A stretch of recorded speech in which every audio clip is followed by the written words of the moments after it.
everybody. This is your boy Corey Easley, and what's up, America, and everywhere else in the world. My setup right now is real. And my shit is bootleg right now, bro. Like my shit is like trying to hold a bunch of groceries in a wet paper bag, and I'm not trying to go that far, but shit is starting to fall all over. Like shit is like if I go down to pick something up that I dropped, I'm gonna drop something else. You know what I mean? Like that's where it is. So please bear with me. How y'all doing? I've been watching a lot of my 600 pound life, Doctor Now Zardian. I don't know 100% if I'm saying his name correctly at the moment, but trust me, I've been watching a lot of the show. This guy has this attitude that he wants to help people, but he doesn't want to sugarcoat nothing. He wants to, and I love his approach. I think a lot of people are afraid to be this brutally straightforward with people, and people like to say that they are. I'm sorry, my biggest trait is that I'm straightforward. It's so funny the evolution of describing yourself to other people. I remember when Jesus Christ, you probably heard the cat come in here and say meow. I'm gonna keep rolling with it because I'm a professional. I got 8,000 downloads now, so I'm Hollywood. Anyway, so Doctor, people used to do this thing, right? You watch reality shows; they were all over TV, MTV, the E Channel, uh, E Channel, and what else was there? VH1 and all those channels. From it was like if you lived in New York, it was like channel 50 to 55, I believe, that showed all those shows. Somewhere in that little area of channels, that's where all the music videos. That's where all the this is what famous people do shit. That's where all those old TV shows like Room Raiders, um, Next. Remember Next? When it would be like a contestant trying to find a date, and there would be like five people on the bus trying to win a date with this person, and the person would come out, and sometimes this on site it would be like next on some I'm not attracted to that person type shit, like straight up, right? You could never do that show today. You could never do that show because everybody's attracted to everybody, right? Right. Anyway, um, yeah. So I got 8,000 downloads now. What was I talking about? Microphone checkup. I've been working like crazy. So what happens is we do this thing in life where people like we get busy for a long stretch of time, and we keep saying things to ourselves like, once the schedule levels out, I'm gonna go do this. I'm gonna go get a pedicure. Next thing you know, you got fucking pterodactyl feet because you never got the time. So you gotta like squeeze stuff in. Next time my schedule levels out, I'm gonna give my dad a call. And then 3 months go by and you haven't spoken to your dad. Shit like that. Next time my schedule levels out, I'm gonna call somebody that I've been supposed to have dinner with fucking months ago, and then you never have it. So there's no such thing as your schedule leveling out. You know what? You know what? The opposite of that is COVID, quarantine. Everybody's sitting in their house, reevaluating their lives, going, well, what the fuck? Like, I guess I just am an alcoholic now, or I guess I'm into sewing now. I guess I just watch TV all day. I guess I'm trying to be on my 600 pound life because all I do is just order food. Somehow, all this type of shit was happening. Because I know this because I work in the fitness industry and people kept coming back going, even years later, you know, even in 2023? Even in 2023, people going, after COVID, I da da da da da. And you would be like, damn, like, you would think that enough time has gone by that maybe you got your shit together, but you don't underestimate it. Times are different. Times are different. Where am I going with this? Where I'm going with this is being busy is good. Being busy is better than not having shit to do at all. Because one day you're going to get to a point where you're looking around at everything that you've accumulated and you're like, I just have all this shit and I paid for this chair that I was really excited about. Now I'm sitting in it, and it sucks now because my ass has or the chair has molded to my ass, and when no one's around, I've been ripping crazy farts directly into the cushion of this chair, and now the fabric is starting to disintegrate because I'm gross. And you're like, well, I have nothing to do, right?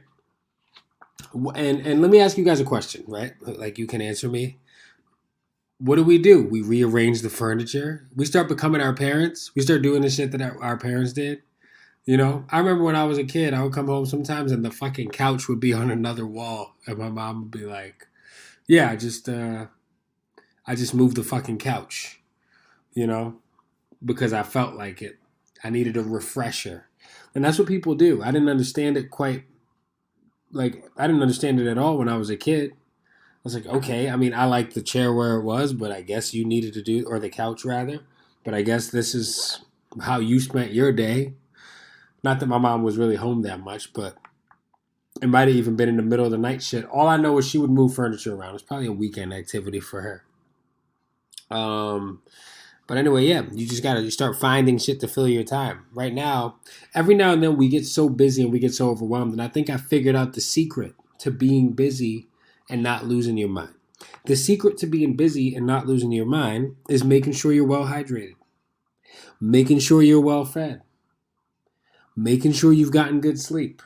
These are just basic health things. Making sure you've taken a fucking shower and made your hair look good and washed your face. Maybe you shaved. Maybe you cleaned up that fucking scruffy beard a little bit. Maybe you manicured it so it looks nice.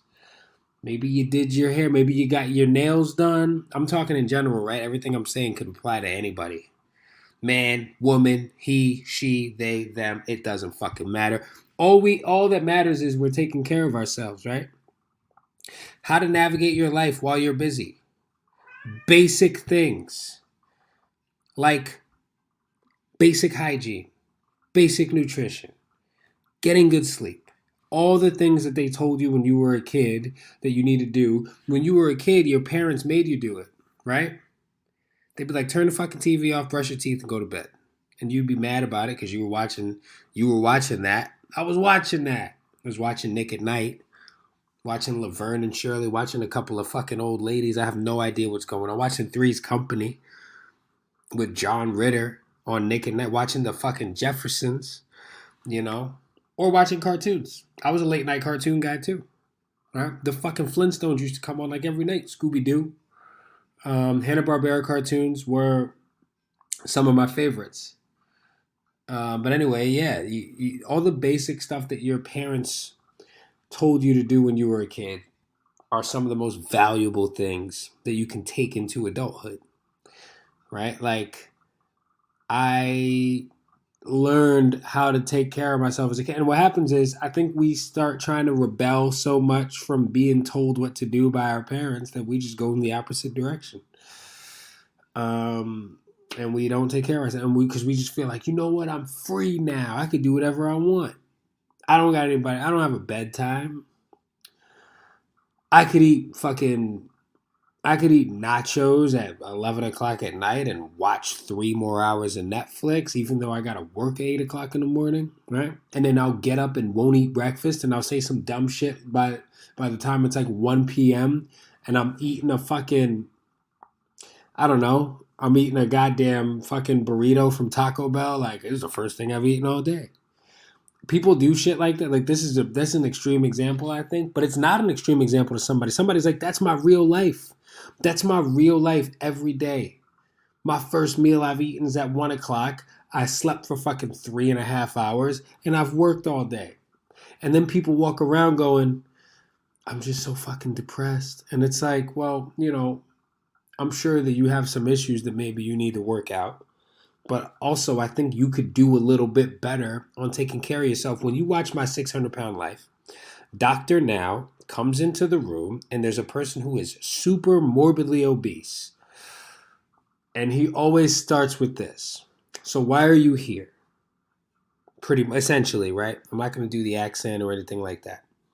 Why are you here? And the person's like, I'm tired of living in this prison of a body. And then he's like, well, what have you been doing to start changing that? Like his questions start to sound like that. They just start to sound like, are you beginning to help yourself? Are you beginning to make decisions that are going to lead you to be happier and healthier and improve your quality of life? Or did you come here assuming that I was just going to fix all your fucking problems? And nobody wants to admit that, right? Like nobody wants to admit like, hey, yeah, I came here so you could make me feel better about everything that I've done to me. Nobody admits that, but you can see it very quickly. Oftentimes you'll see these people they'll be on their way to meet the doctor, and they'll pull up to a McDonald's drive-thru and be like, yo, let me get 2 number 2s, 3 apple pies, a McFlurry, and fucking 4 large fries. And then they'll look over at the other person in the car and be like, did you want anything?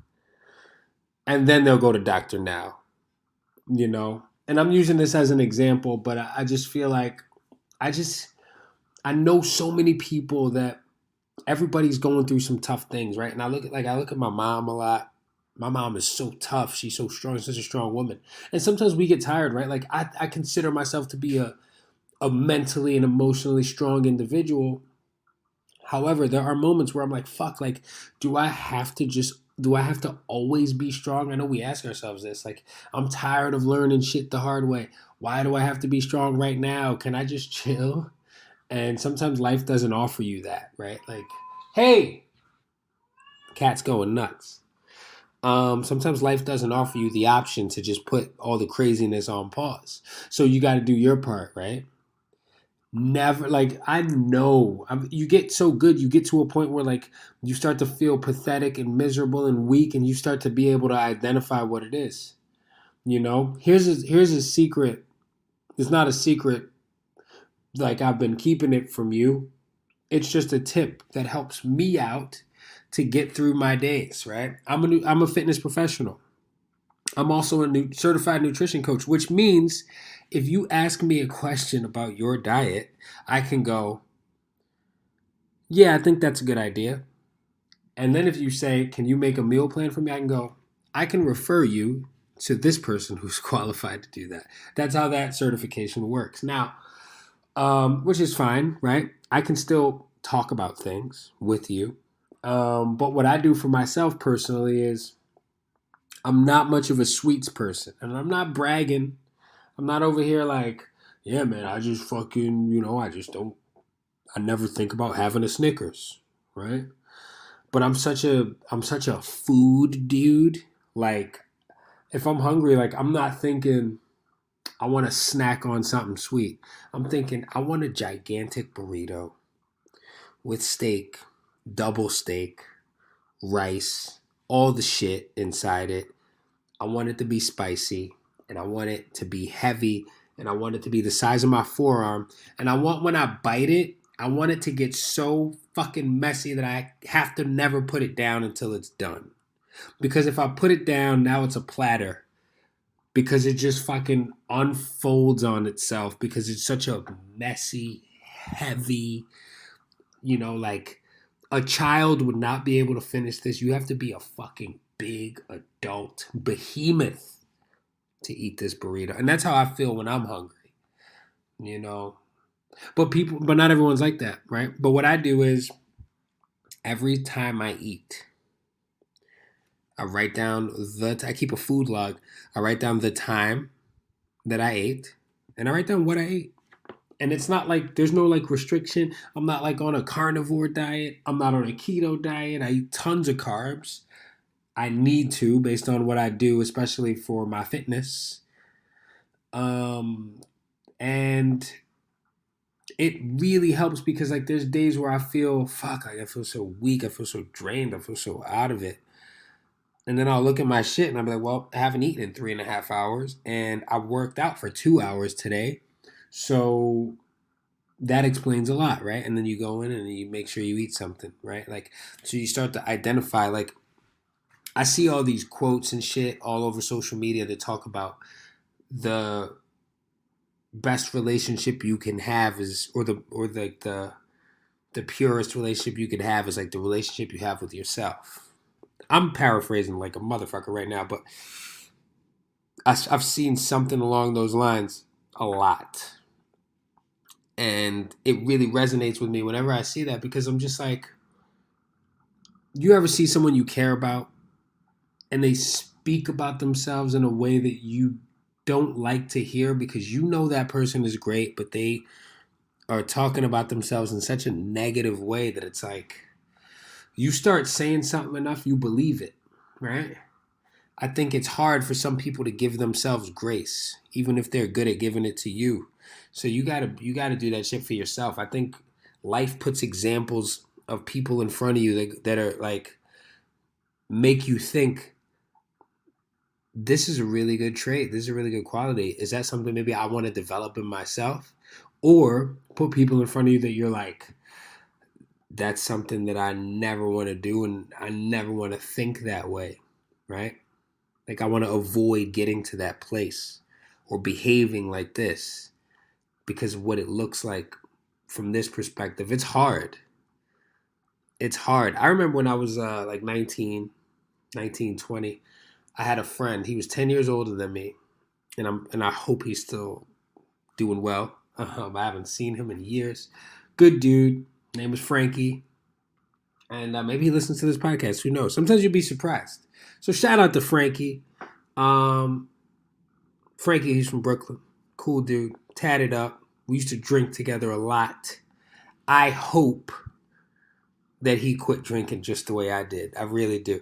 Because he was a great dude with a big heart. But one day he said to me, we were hanging out. He was like, listen, man, just don't be out here staring at these girls. And I was like, what do you mean? And he's like, you never know who else is looking at you while you're doing that. And you just look like a fucking creep if you're out here just staring at people. And I never forgot that. And that was like over a decade ago. And I thought that was really cool advice. It also made me really paranoid if I'm staring at people. I don't have a staring problem, but I know some people do. I caught some fucking old lady staring at me on the train this morning, I think. Shit was weird, man. She had really big eyes, like those big fish eyes. But yeah, no, yeah, I think it's cool. The most important relationship you have is a relationship with yourself, and I think if you are going through things, there's a way to be proactive, and if you don't know how to be proactive, then you need to talk to somebody, because there's also that other end of it where like you're friends with someone and they are just constantly hitting you up talking about how fucking unhappy they are, and it's just exhausting, you know. I always feel bad if I can't be there for someone, but you truly can't be there for everyone all the time, especially if those people are not trying to make their situation better and being proactive on their own. Now, this is a thing that keeps coming up. Now that I'm done, I'm going to put a pin in that for now. So the song Africa by Toto. Toto? Okay, the song by Toto, Africa, came out in 1982. And it comes on all the time. And I'm pulling up the information on it because someone Googled, why is Africa by Toto so famous? The song's popularity is aided by the fact that it's actually a very well crafted piece of music. Blah, blah, fucking blah. I'll be honest with you. Every time I hear the song, I hate it. I hate it. I can't stand it. I don't understand why. Why is it called Toto? All encompassing. Yo, man, whatever, bro. I'm not even going to sit here and look up any information about this. I just want to say, and I'm not trying to do a hate fest, but I just get annoyed. Do you have songs? Hey, listen, you can email me at coreyhasapodcast@gmail.com and tell me if you have any songs that every time you hear them, you just are like, why do we still even play this? There's actually I've been thinking about making a list of songs that I'm done hearing. This is how we do it. This is how we do it. Boom. This is a controversial opinion. I don't ever need to hear that song again. I think we've just done it too much. Every time I hear it, I'm like, oh my God. Also, every time I hear it, I think of the Nutty Professor because Montel Jordan. Montel Jordan? He was in the club scene performing that song when Eddie Murphy and Jada Pinkett walked into the fucking club before Dave Chappelle roasted Eddie Murphy as Sherman Klump on a date with Jada Pinkett, Miss Carla Purdy. I think that was her name in the movie. Why do I remember that? Because I've seen the movie a million fucking times. All right, listen. If you have any songs that annoy you every time you hear them and you're just like, why do we still play this? Please write in. I'm toying with the idea of doing an episode on songs that I don't get. One time, a long time ago, I think it was episode 14 of this very podcast. And I know it was over 2 years ago, actually, because it was before I quit drinking. I'm not sober on that episode, but it is apparently one of the best episodes I've ever done in terms of the numbers. You know, Jay-Z said men lie, women lie, numbers don't. And I talked about the Titanic, and I talked about before I did the podcast, I watched the movie and how for a long time I was like, I fucking hate that movie. And then I realized that I was just saying that, right? I watched the movie and it was incredible. I love Leonardo DiCaprio. Always have, always will. Please don't do something crazy in the next couple of days because then I can't say that out loud, right? You know what I mean? You know what I mean. Anyway, yeah, so it was good. So maybe I do like the song Africa by Toto, but as of right now, I can't stand it, and maybe I will talk about it next week. Between now and then, do something good for yourself. Take care of yourself because it's going to make the people who love you happy, and it's going to inspire them to take care of themselves. Take care of themselves. That's just how it works, right? So think about that, you know? It might be cool, man. All right, listen. Take care. Have a great day. Have a great week. Water your plants. Feed your pets. And I'll talk to you later.